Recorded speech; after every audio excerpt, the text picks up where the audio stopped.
Garrett, who is a dealer in this material and who I don't know a lot more about, but I know I've known the name for a very long time, even though this is nothing like what I collect, so he must be fairly prominent. So anyway, welcome to this session, and I turn it over to you to introduce your subject. Okay, well, thank you. Today, the talk today is going to be really about United States gold coins, kind of in general, but the way it all comes together for me as a presentation and a project I've been working on for probably about 4 or 5 years ago is through the Smithsonian Institution's coin collection. And I kind of, when I start the whole talk to get kind of what brings it all together, it's really 3 different stories that kind of all blend in together to make the culmination of where we ended up today.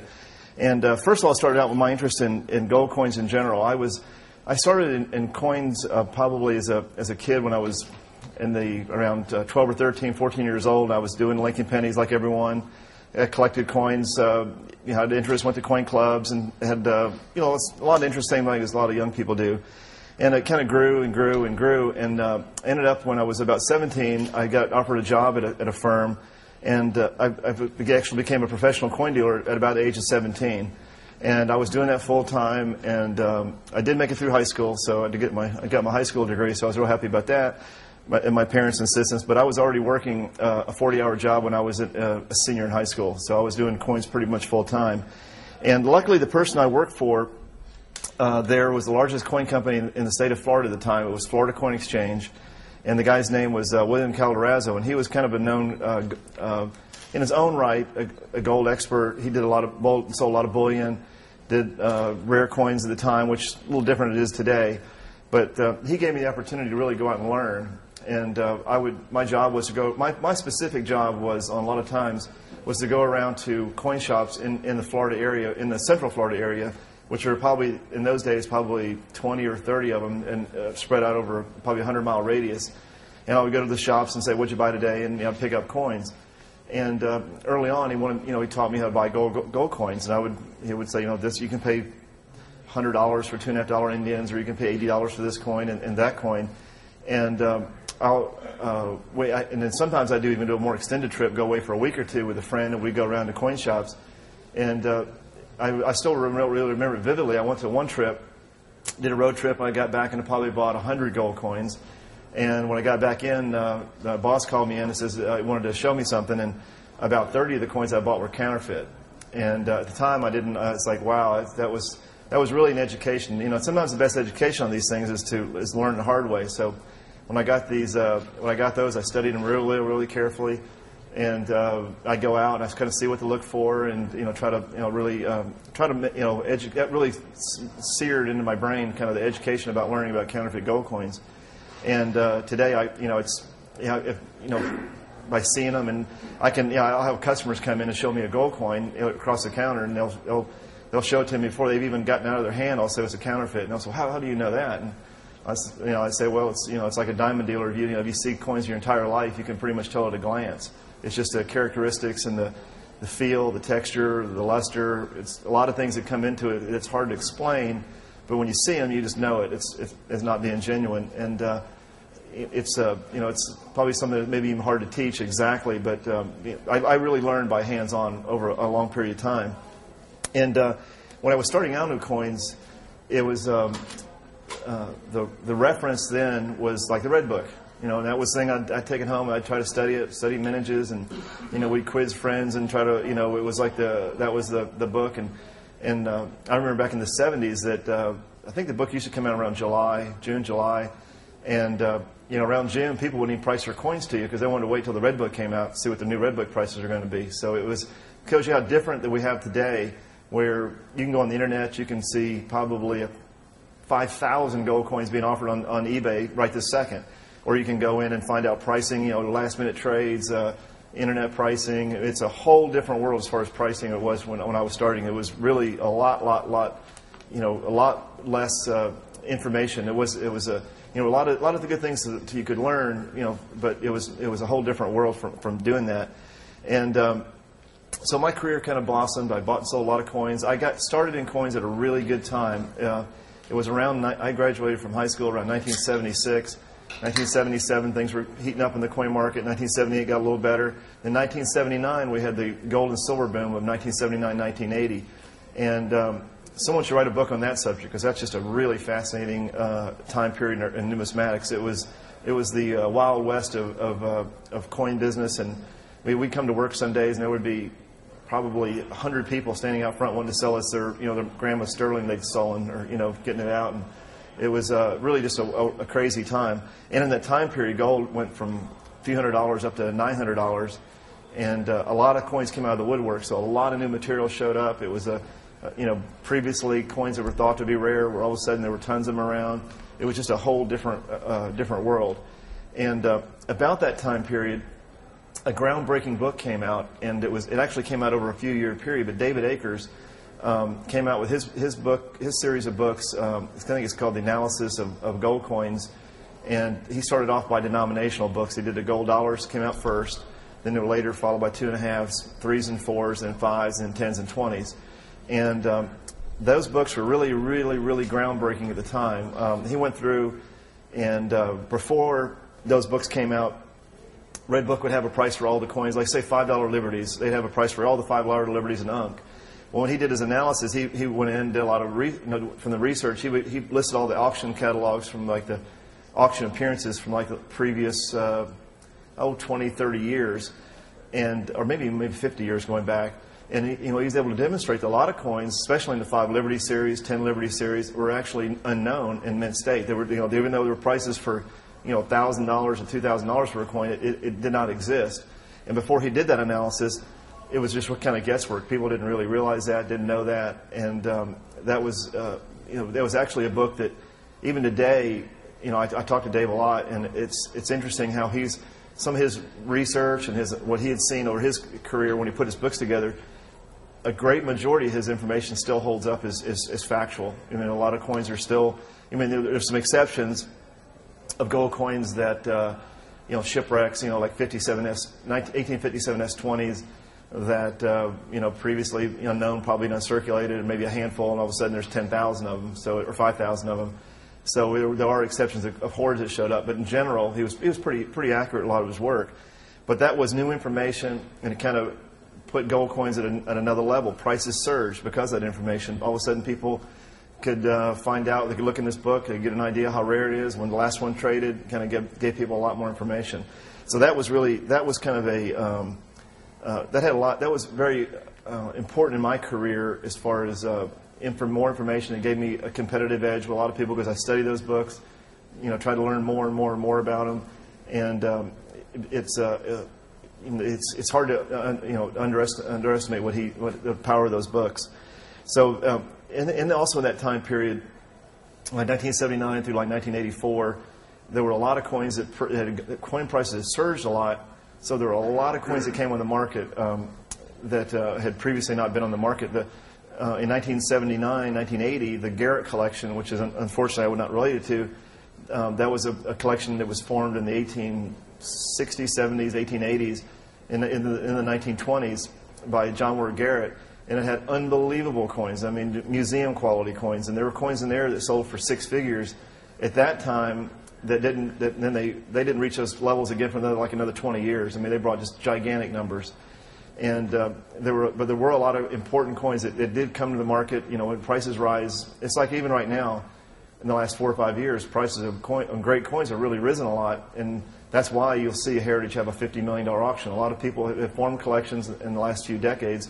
They said, well, prices are up, and rising prices do bring out a lot of merchandise, and that's been illustrated. Anytime there's a boom market, you'll see real big spikes in material available. The one thing is, just kind of leaping forward a little bit, but there are more collectors now, so there's a broader base of support. There are more people because of the internet and a lot of different things. So when big collections do come out now, like Heritage at the fund sale, they had over 1,000 registered bidders. So there was a lot more support for the merchandise. Before, it was when a lot of stuff came on the market, people got nervous because the market big enough to support it. But anyway, that was kind of a renaissance in the time period. I learned a lot, saw a lot, did a lot, bought and sold lots of coins. In the last 25, 30 years, I've handled hundreds and hundreds of high reliefs. I've handled dozens of Stellas. I've just had a really good opportunity to buy and sell a lot of great U.S. coins. I've probably bought and sold 95% of the U.S. gold coin different issues that exist. Probably the best collection I bought about 2-3 years ago, I handled the Dukes Creek collection of Dahlonega gold, which was only complete set. It was a complete set of Dahlonega gold with every coin at a minimum of MS62. It was like a gem collection of Dahlonega gold, it was phenomenal. It was a $5 million collection. So I've been fortunate to be able to, because sometimes I think some people who write about subjects or they do a little research, it's one thing to write about it, read about it, but it's really good to be able to learn by doing it, seeing it, handling it, having the stress of figuring out if it's a good deal, bad deal, find the clients. You really get to study it. And that's kind of, I've been really fortunate to handle a lot of great coins. So that kind of has given me the opportunity to have the knowledge to be able to do kind of what we're going to be talking about with these books. So just going on a few years, at about, I'd say about 7 or 8 years ago, I was talking to John Damruther, as a colleague of mine, is another really smart writer and does a lot of, we've been friends since I was a kid. And we had talked about the possibility of maybe doing a book together someday about U.S. Gold coins, specifically this book we worked on. And we started realizing that, this book is, to do a book or to get involved in a research project, there's a lot of information you need to be able to do it. You kind of had to get the groundwork to be able to put it together. And when we got involved in that, I started thinking about, well, what are the pieces, what would make this project a lot easier to do? And we started thinking about it really is the auction records. Those are really important. The auction records for important coins or most rare coins is very, very, very important. It really it's something that if you don't have it, you don't know how it was kind of with Akers books. It was something that would have been an important piece of the puzzle.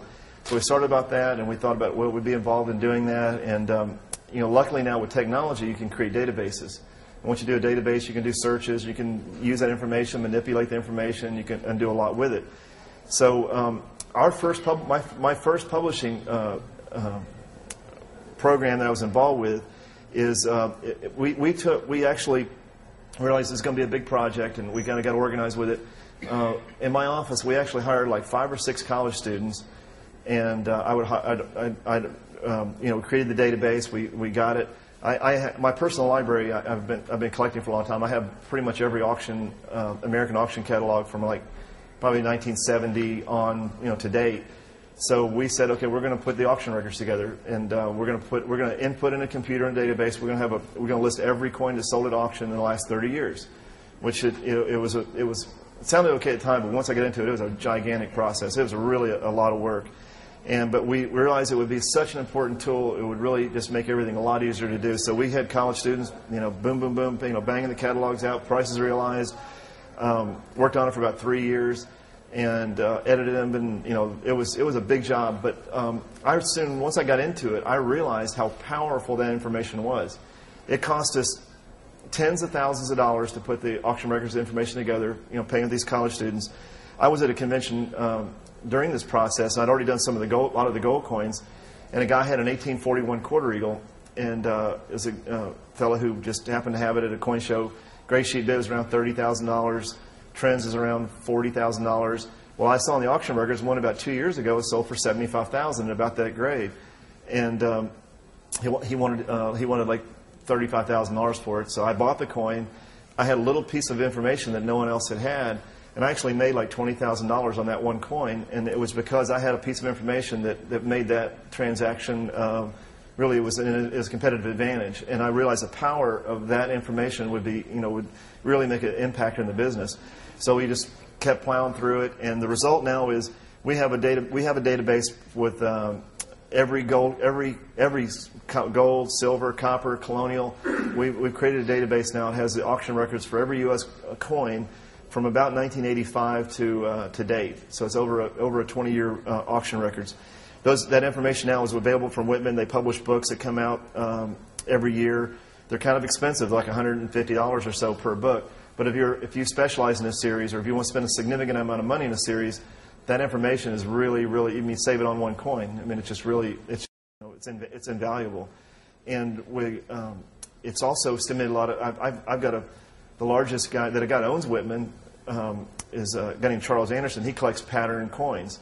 He spent at least $10 million, maybe $20 million on patterns, and he told me that personally told me, thanked me for the auction records book. He says, I couldn't really collect that series unless I had something that's really obscure with no pricing information. If I can't go and see like where one sold for, I wouldn't have the confidence to buy it. And he says, it's really been, I wouldn't have probably bought into the series unless I had that information. So it's really good to know that that powerful information has led people to have the confidence, to have the knowledge, to spend money. And knowledge is that's the key to a lot of numismatics. If you tell people learn a lot, they'll actually spend more money. And that's why I really do all these. I don't do it for like the $3 a book I make on the books. It's for the knowledge of making the market better.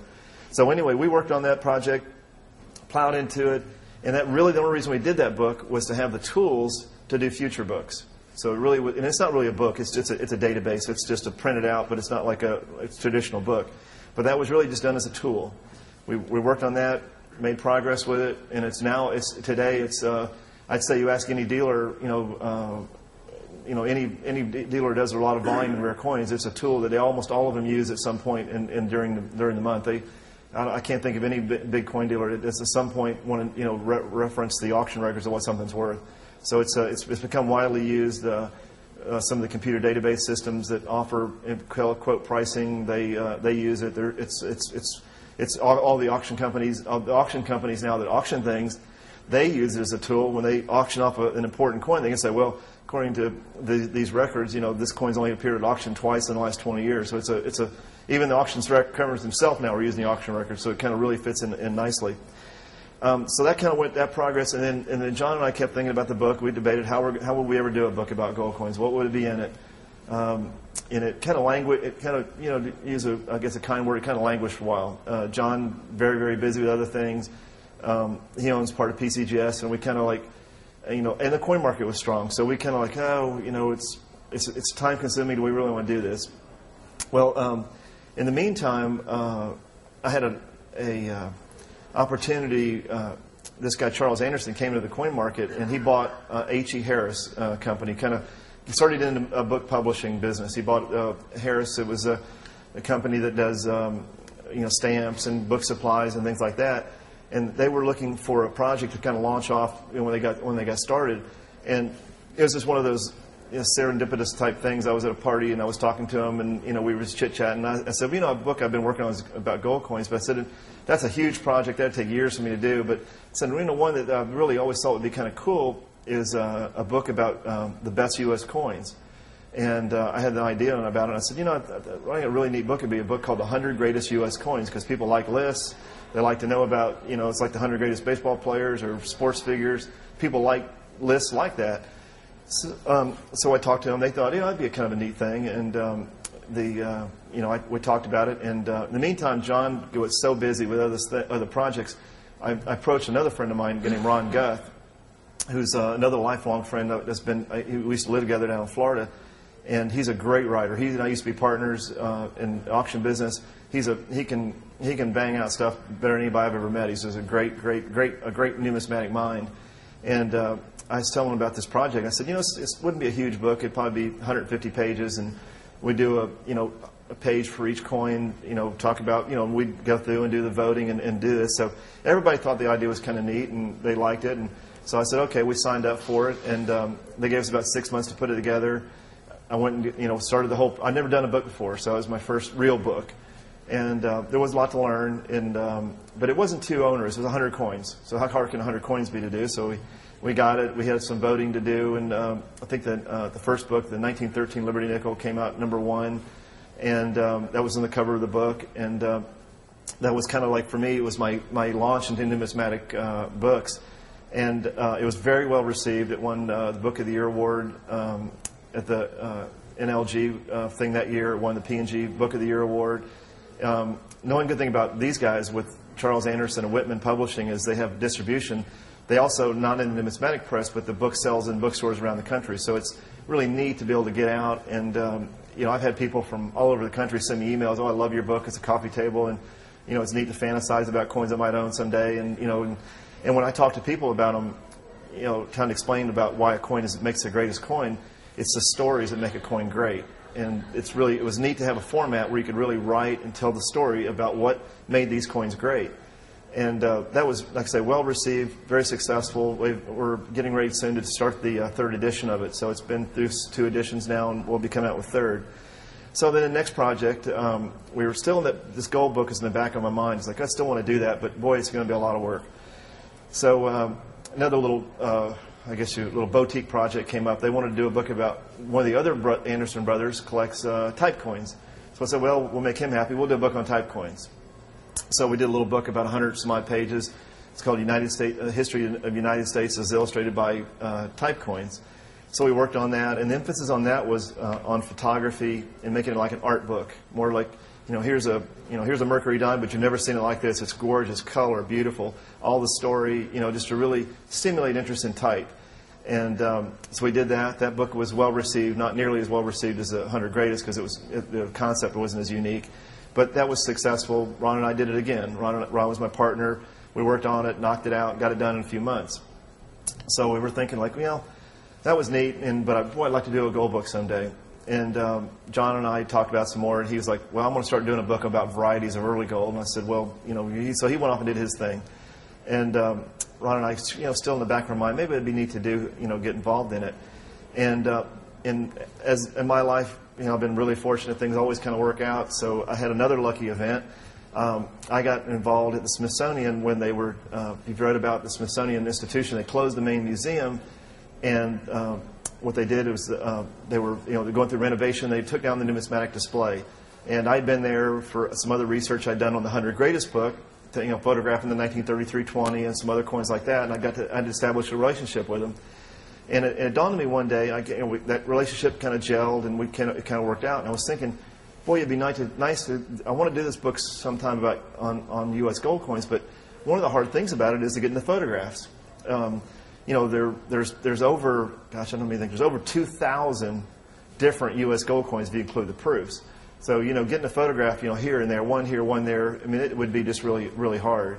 So after I started getting that relationship with them, I thought, well, I wonder if I could ever go to the Smithsonian and talk to them. If I tell them about the idea of the book we want to do, kind of like the Acres books, but all in one book, an illustrated book, full color, the whole deal.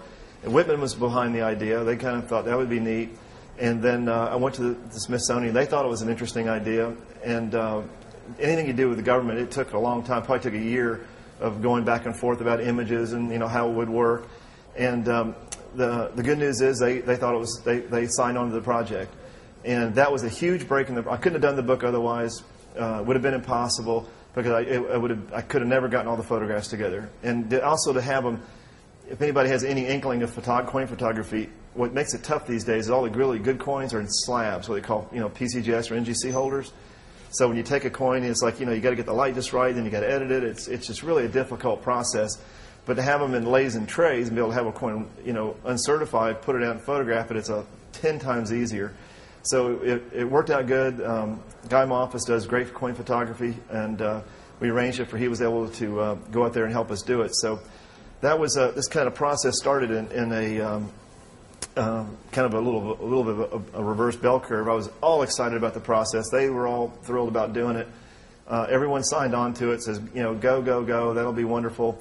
Then I got into it, and then it dawned on me about a few months into it, like, oh my God, what have I bitten off? This is going to be just gigantic, because they wanted to have about a paragraph or more color photograph every U.S. gold coin. And when I did the 100 Greatest book, it was 100 coins, so knocked that off in a few months. This book all of a sudden was 2,000 coins, and a lot of them, these aren't coins you can write up in in a few minutes. You've got to do some serious research. So I got into it. It was I just was night and day every day just working on it. I tried to budget time at work, worked on it almost every night for a long time. And Ron did the same thing. We got into it, but once we got into it, it kind of started building momentum. We really started getting the style what we wanted to. Ron and I write it almost exactly alike. The photographs started coming into place. Tom went to Washington, D.C. and started working with the people at the Smithsonian. I was there a lot of times. It was very exciting. So that was all going good. But then we did hit some huge road bumps. We got the Smithsonian. I was like, boy, this is going to be easy. All the coins are raw. We can, boom, boom, photograph them. That's easy. Well, we ran into a big problem there. I don't know if anybody had been to the Smithsonian in Washington, but the the coins would have been a big exhibit, it was bigger than this room, and the coins were in display cases. When those coins were in display cases, they were like, suspended on the wall. Well, when they took them down, they put them up there about 40 years ago, they actually used what they call museum wax. They took a big goblet, it looked like a piece of bubble gum, put it on the back of the coin, and the coin was stuck on the wall. And that's how they were suspended on the wall. Well, when they took down the exhibit, they just popped the coin off the wall with the wax still on the back of it and put it in the trays. So at the Smithsonian, here's all these great coins, knock yourself out photographing, but first you got to get that wax off. So that was a huge, huge process. That took forever. And that really slowed us down a lot, and that added probably 6 months to the process. And did it peel right off, or was it? In a lot of cases, sometimes it would just like pop, it'd come off. Sometimes you had to it was surgery, to really get it off. And they really, everything there, you got to be really careful. And I couldn't even touch the expensive coins. I'm just talking about the mass coins. The good coins we had to have professionally done, and that was a whole different deal. That was another story. But it doesn't really, that'll be another thing I'll explain in a minute. But luckily the gold is pretty impervious. The wax doesn't really hurt it. As long as you don't scratch the coin taking it off, and if you're doing it really carefully, it does come off. They have chemicals that that will dissolve the wax. They kind of push most of it off, and then the rest of it dissolves off.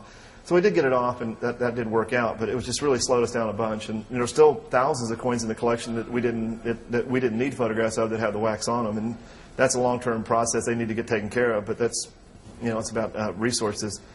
So and like I say, going back to kind of the subject of the book, is the Smithsonian's collection became the core part of this book. Even though it's all about United States gold coins, I really got a chance to have this reference collection. It was made available to me.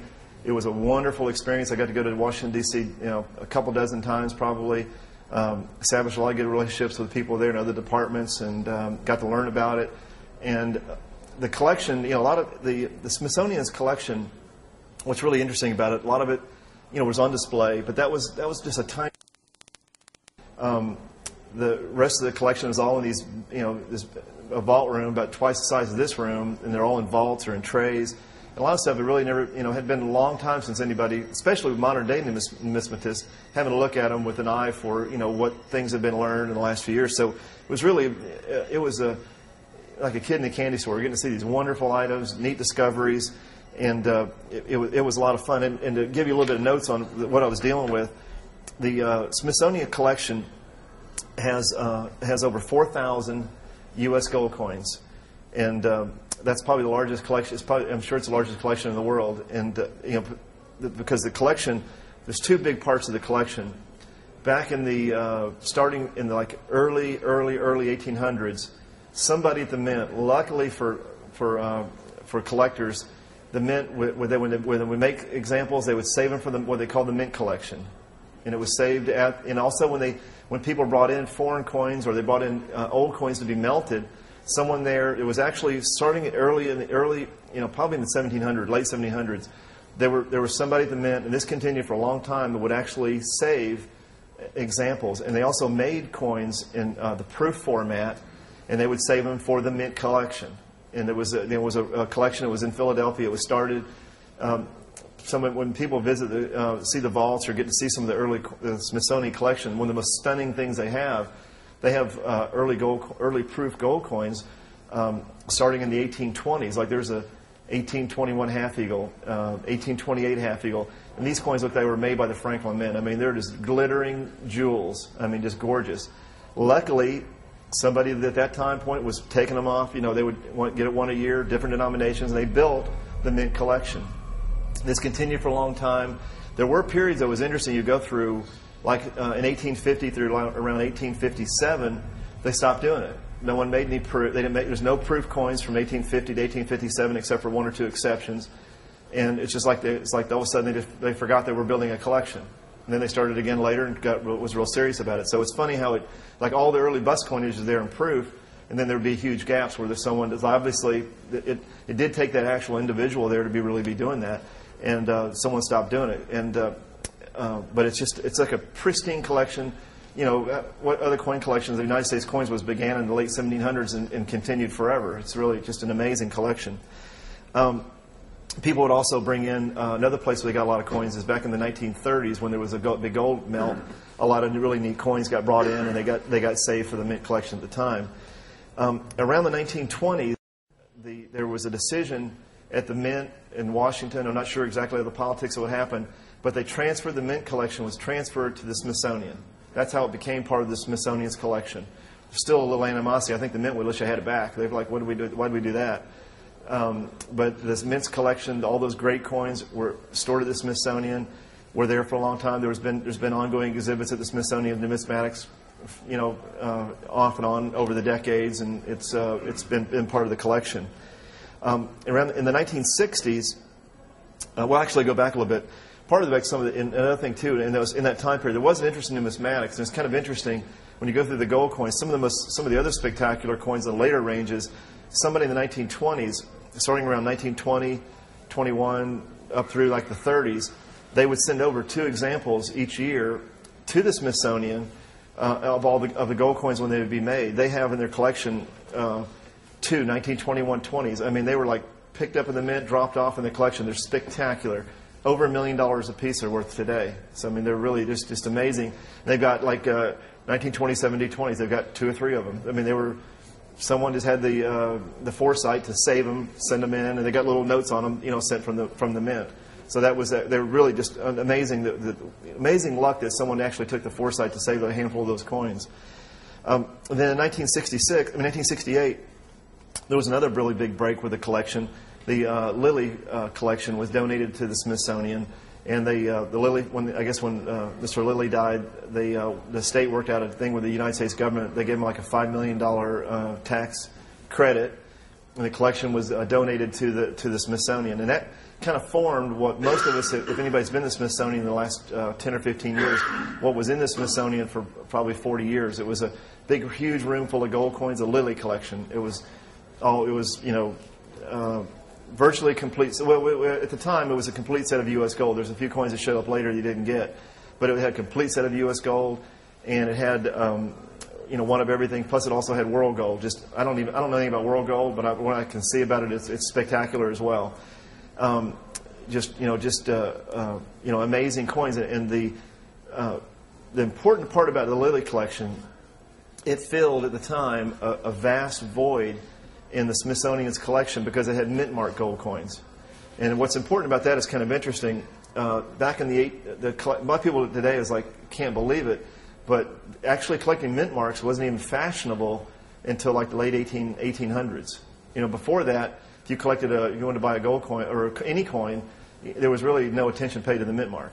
So it was really kind of funny. So the Smithsonian's coin collection, didn't have a 38D5. It didn't have a 38C5. It didn't have, the Dahlonegers and the Charlottes and the S-mints. It didn't have them at all. It had what they would have is a proof example from the Philadelphia Mint. That was considered having the coin for that was what the collection was. So that's for modern day collectors. It's like, wow, they didn't even consider mint marks. So it's really kind of funny. So that collection completed the United States. It probably half the coins that they didn't have before, they all of a sudden now they had them. So they had virtually every U.S. gold coin. And it also gave them some duplicates. They're 1822 half eagles. There's 3 known. The mint collection had one, the Lilly collection had one, and there's only one other one in private hands. So it gave them some, actually even gave them some duplicates of some, wonderful, great rarities. That collection today probably worth $50 million. It's a huge collection, maybe more than that. It's a huge collection. So that did make a really, really big, that kind of rounded off the whole collection as a whole. And after that, it was on exhibit, little pieces of it, but it was kind of a static exhibit. The Smithsonian's collection was up for 40 years. And then a few years ago, they made a decision to close the museum, and they're going to totally remodel it. Museum right now of American history is closed. It won't be open again until 2008. And there was an outcry in the numismatic community because of that process of them closing it down and doing what they're going to do. And since I was working with them real closely on this book, and I got to be friends with all of them, they said, well, there's an opportunity. If you can find the funding for it, well, we can do a temporary exhibit in the castle while the museum's closed. So I went to the numismatic community. I found a couple of benefactors, and we raised about $300,000. And right now, if you go to the museum in Washington, D.C., there's a thing called the Legendary Coin Exhibit. I've got a picture of one of the cases, but just to probably about 30 or 40 just unbelievable coins. They're highlights. They had a grand opening a year or so ago. It's if you can get to Washington, D.C., I really recommend it. It's something worth seeing. It's there temporarily until hopefully about next year in 2008 when the Museum of American History reopens with all the new exhibits are going to redo it. Coins will, because we found another sponsor, coins will be back in the museum hopefully for another exhibit. So they'll be taking that down, putting it in the new museum, and we'll hopefully numismatics will be there permanently. We're working toward that. Unfortunately, it takes a lot of funding. You got to really work on it. It's working with the government's frustrating, but it is a great core collection. It does have a lot to offer. If you can see coins there that you only heard about or read about. So it's neat to see the America's collection on exhibit. So we worked on that for a long time. So once we got all that done, and I got to do all that working with it, and that was all good. We did finally get the book published. The book came out last year, and it's been very successful. It's got, like I say, it's got I think 3,000 color photographs in it. Every coin, I have a photograph of every United States gold coin, including proofs, which Akers book didn't have the proofs at the time. Front and back, the obverse. In this book also we have we put patterned gold coins in the book, which had never been published before, incorporated one book. We've got commem gold. Another thing I did in the book that's really interesting, that it's really worth having, I think, for the book, I did a census of the whole collection. I went through every coin, every gold coin in the Smithsonian's collection, and I put down the grade of it. So if you have, let's say you have a 1909S $10 gold piece, you can go in the book and see how yours compares to the coin in the national collection. So it's kind of an interesting, I did it as a sales tool because it gives people, if you have a nice one, you can say it's better than the one in the national collection. So I thought it was kind of a neat little angle. But it's good information and it also has a lot of misconceptions. A lot of people think that the national collection, the Smithsonian, must have gems of everything. Well, let me tell you, they don't, and there are a lot of coins that are missing. So it's really interesting. There's a lot of wonderful highlights, but there's also a lot of coins are missing. So it's interesting data that never been available before. We also did the auction records. As I said, we have synopsis of the auction records. The last few examples it sold, that's in there. We have the population data, how many have been graded of every coin by the major grading services. And we also had the price that we priced every coin. So which is opposed to like David Akers' book didn't have prices. We actually put a price on every coin, including proofs, and we've got we did that. So as a tool, it's a pretty well-rounded reference. It's got pretty much everything. It's for if you did like U.S. gold coins, and it all kind of comes back into it's been well received. They've sold out of it. We're going to do the second edition this summer. It'll be coming out in the fall. So it will be. There'll even be. It's already. This past year we're back in the second edition, which is pretty good for a coin book, and I'm pretty proud of it. It was like it took me probably 5 years to put it together, but it's a great reference. I love it. It's I think anybody that's a serious coin collector of gold coins kind of finds it as a good tool. That pretty much ends the talk about the coins and the book itself, how it happened, how it all came together. I do have a PowerPoint display thing here just to show you some of the highlights in the collection. I thought people might get a little bit of kicks, maybe see some coins they haven't seen before. But he's in Lexington, Kentucky. He works out of my office, and we've been together for 25 years. He's an unbelievable resource. I'm really thrilled to have him as a tool to work with. And he makes all this possible. I couldn't do the books without him. This coin is an 1849 gold dollar in proof condition, and that's important because this is the first year of the gold dollar. And there's a few coins people have thought maybe be proof, but let me tell you, this coin's a proof. I mean, it's got the deep mirror fields. You can see the detail that's like just incredible. I mean, it's one of those coins that's unquestionably proof. There comes a variety of closed wreath and open. Yeah, this is the open wreath. Yeah. The proofs only come in the open wreath, and it's like I say, it's a little light here. So I don't think I gave you a clicker for this. Okay, yeah, that's the open wreath there. You can see that's where the open wreath. The closed wreath actually comes about there. It's real close. But what's neat about the coin is just unquestionably a proof. So, okay. That advances, and then okay. The bottom one. Okay, so this won't take long. That had wax on it too. It did, and actually the back of that coin is cleaned. Yeah. It's got some cleaning on it. It's got some cleaning on it from previous cleanings. This is another part of the collection that's really, really neat. Is the territorial collection. The territorial collection it was formed by two parts. At the time of issue, the private minters actually had to get permission to do a lot of their things. They would send examples to the mint for assay because they wanted to make sure they were weighed properly. So they've got some incredible territorial coins. This coin's from Georgia. It's Templeton Reed. There's probably about a dozen or two known, and this is one of the better examples. You can see how the original it is. They also, Lilly had an incredible collection of territorial gold that's just mind-boggling. So between the two of them, they got by far the best collection of that. This is an example of 1840 quarter eagle. I think I'd have to check, but I think it's the only one known. I think there's two. There's a low grade one. This is goes back when I was saying where at the time the Smithsonian has a complete collection of proof gold coins, pretty much from all the way from like 1828 to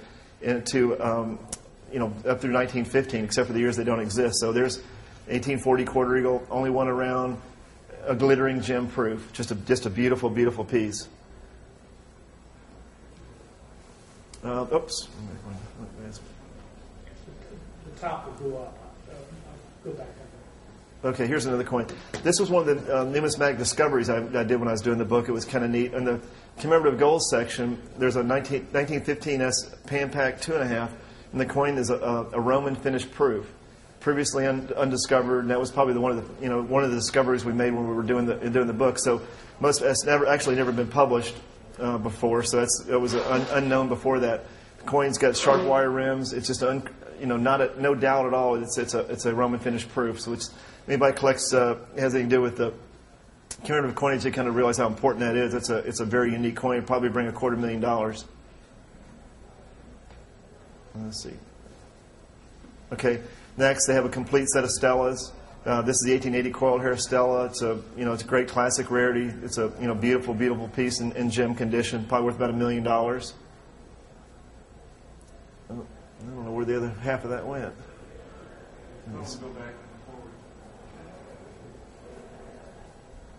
This is, to me, the first gold coin that's an unquestionable proof. 1821 half eagle, deeply mirrored surfaces. You can see the detail, the hair detail. I think that's the first year that the U.S. Mint actually made a gold coin and said, okay, we're going to make a proof. And this is the result of what it looks like. Anybody who an educated buyer, educated collector or researcher, there's no dispute that it's a proof. And I think that's important because it's the first one. There's an 1828, and they can see even more advanced. That coin, to me, is my favorite one as far as quality. Like I said earlier, it looks like the Franklin Mint made it. It's just virtually perfect, deeply mirrored, flawless example. This is an interesting coin because it's an 1838 half eagle, and this coin is in just flawless gem condition. And what makes this coin really great story behind this coin is in 1838, the Smithsonian Institution itself was founded by a guy named James Smithson. And James Smithson was founded by, I'm not sure how many sovereigns, but it was like tens of thousands of them. He made a donation of his estate to the U.S. government. He'd never been to America. And when when his estate was settled, they sent the gold over on a ship, bags of gold with their 1838 sovereigns. And those coins were melted and turned into U.S. gold. And this is one of the coins that was from the gold that was sent over from England by James Smithson to found the Smithsonian, not just a collection, the whole Smithsonian. So that's really got a great story from behind where that coin came from. There's another example, 1842 half eagle, unknown in proof in any other place. They've got a glittering example. Is that a die crack? Yeah, it has a little die crack right in the. I think it does. It has a die crack all the way down. If I remember the coin, all the way down the back of it. It's really pretty fascinating. It's all those small layers. Here's another amazing coin. This is a Massachusetts and California half eagle. Came from because they say when they were making the gold coins, the territorial people, they would send over examples, to have them. A lot of people have heard of the Horseman 10, but a lot of people don't realize that there's a little horseman right there. So it's kind of funny that it's in the middle. It's a very small coin. Most people don't realize there's a baby horseman. There's a miniature Horseman 10 too. It's got the little Vicaro in the middle. Is that the only one in gold? No, I've never seen it. I think there's a couple known, 2 or 3. It's very expensive, $500,000 coin probably, maybe more. This is a JSO 20, another piece of, it's not quite as good a condition, but it's just a handful known of. This is one of the early coins, 1795.5, first year of the gold coin from the U.S., from the 10s. It's just a beautiful. You can see the originality of it. They're just beautiful. Another great classic, 1838 $10 gold piece, and that's from the collection where the guys were making one every year, went into the collection, and they decided to do it the next year. Another one. There's two of them. So these are $1 million coins, each one of them. There's an 1840. Doesn't exist anywhere else except the Smithsonian. There's an amazing coin, Cincinnati Mining Trading Company. There's a handful of those known, but this one, a perfect gem, just a gorgeous, gorgeous gem. And some of these coins, when you see them in catalogs and things, you look at them, they're like worn out, and you don't even appreciate the design. When you get to see one like that, it's like, wow, that's a beautiful coin. There's an 1865 10 in gold, but this is a transitional 10. It has the motto, "In God We Trust," in the back. I think that coin's either unique or too known. There's a Mormon $20 gold double eagle, and the coin's got full mint luster. It's that coin shouldn't exist. And there's one in full BU condition. You can see how it's kind of crudely struck. It's got a lot of the doubling in the letters. This is the king of the coins. This coin's on the cover of the book. This is an 1849 $20 gold piece, and it's unique. This is from the California Gold Rush, and I think it's probably the household name. It's probably the most important U.S. coin, probably worth $20 million. Here's an interesting story too. It's kind of cute. When I got it's on the cover of my book, and I got the first draft of it. I looked at the picture and I said, something's not right about that picture. And I looked at it. You see here, it's got these big bag marks here. Well, the editor they thought, they could airbrush those out, so they airbrushed out the bag marks out of it. I said, well, you can't do that. The coin's unique. Everyone knows it's got the big bag marks on the front of it. So I said, you got to put that back on there. I think he thought he was working at Playboy or something. So we got that back on there, and it's it's on the cover of the book. Unfortunately, someone dropped it. Probably who knows when. This is an 1854 S double eagle. This coin was discovered by Walter Breen. He was going through it one day, looking at the collection, and he realized his 1854 S double eagle is a deeply mirrored proof. So that's pretty neat, because it was made because that was the first year they opened the San Francisco Mint in California. So it was made as a ceremonial piece, probably. There's a Mountain 20 in choice blazing gem uncirculated. Just an incredible coin. Some of these coins you see them, it's like, how could that possibly exist? And in that state of condition. This is an incredible coin that's on exhibit right now in the Legendary Coin exhibit. Never been on exhibit before. We're all familiar with the high relief $20 gold pieces. Well, in 1906, Barber had his hat in the ring, and that was his design in the competition for the double eagle redesign. This is the Barber. They call the Barber double eagle. That coin's unique, the only one known in the gold format. And he wasn't too shabby. He did some pretty beautiful work, but we all know the St. Gaudens double eagle and kind of blew him out of the water. So that was what it ended up. But that's a great coin because it's on exhibit, never been on exhibit before. There's the coin that won. You can see why it won. It's the ultra high relief double eagle. The Smithsonian collection's got about 4 of them. So they actually have one that was donated by Teddy Roosevelt's daughter. So it's really got a great pedigree. This is the next year the format of a proof. The Smithsonian has 2 complete sets of matte-proof gold. There's the last coin in the show is a 1933 double eagle. No collection would be complete without 2 of those. So they've got 2 of those, and that's it. So that and collection. So anybody have any questions or anything? I think we're running short for time. So okay. Well, thanks for everybody for coming.